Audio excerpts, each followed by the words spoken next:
പരിപ്പും ചേമ്പിൻ താളും കറി വയ്ക്കുന്നതാണ് കേട്ടോ. അപ്പോൾ അതിന് തന്നെ നമുക്ക് അപ്പോൾ ചേമ്പിൻ താൾ നമുക്കിത് തൊലി ഇങ്ങനെ കളഞ്ഞിട്ട് ഇത് അരിഞ്ഞെടുക്കണം കേട്ടോ.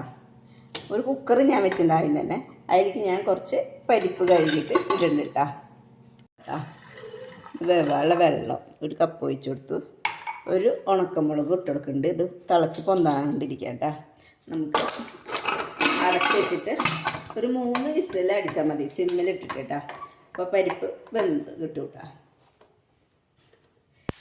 ഇതിവിടെ ഇരിക്കട്ടെ കേട്ടോ. 3 വിസിലായിട്ടാണ് ഞാൻ ഓഫാക്കാൻ പോകും കേട്ടോ.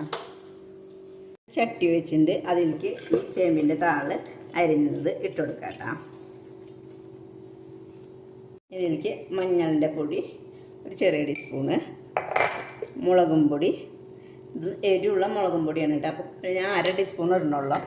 പരിപ്പ് വേവിക്കുമ്പോൾ നമ്മൾ ഉപ്പിട്ടിട്ടില്ല. അപ്പോൾ ഇതിലേക്ക് നമുക്ക് ഉപ്പിട്ട് കൊടുക്കാം. പിന്നെ ഇതിലേക്ക് ആവശ്യമുള്ള വെള്ളം ഒഴിച്ച് കൊടുക്കാം കേട്ടോ. ഇത് വെവ്വാള വെള്ളം നമുക്ക് തീ കത്തിച്ചിട്ട് ഇത് മൂടി വെച്ച് വേവിക്കാം കേട്ടോ.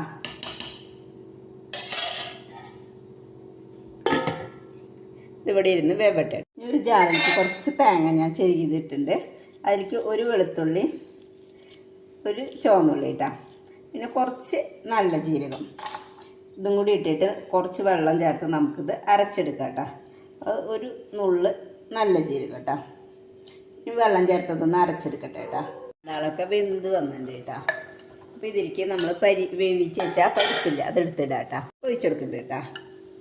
ആക്കട്ടെ കേട്ടോ. നമുക്ക് മൂടി വെച്ചെടുക്കാം. ഇത് തിളച്ച് വന്നിട്ടുണ്ട് കേട്ടോ. അപ്പോൾ നമുക്കിതിലേക്ക് അരച്ച് വെച്ച ഈ തേങ്ങ ഒഴിച്ചു കൊടുക്കാം കേട്ടോ. തേങ്ങ അരച്ചതൊക്കെ ഇട്ട് കൊടുത്ത് ഈ സമയത്ത് നമുക്ക് ഉപ്പ് കുറവുണ്ടെങ്കിൽ ഉപ്പ് ഇട്ട് കൊടുക്കാം കേട്ടോ. എനിക്ക് കുറച്ച് ഉപ്പിൻ്റെ കുറവുണ്ട് കേട്ടോ. അപ്പോൾ ഞാൻ ഇട്ട് കൊടുക്കുന്നുണ്ട് കേട്ടോ. ഒന്ന് ഇളക്കിയിട്ട് ഇതൊന്ന് ഒരു തള വന്നോട്ടെ കേട്ടോ. എന്നിട്ട് നമുക്കിത് ഓഫാക്കാം കേട്ടോ. നമുക്കിത് തള വന്നിട്ടുണ്ട്. അപ്പോൾ നമുക്കിത് ഓഫാക്കാം കേട്ടോ. കടായി വെച്ചിട്ടുണ്ട്. അതിലേക്ക് കുറച്ച് വെളിച്ചെണ്ണ വെച്ച് കൊടുക്കുന്നുണ്ട് കേട്ടോ.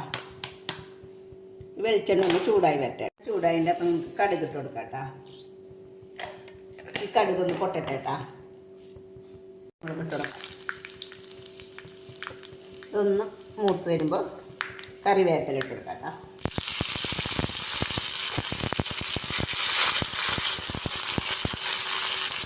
ഇത് ഓഫാക്കാം. ഇത് ഒഴിച്ചു കൊടുക്കാം.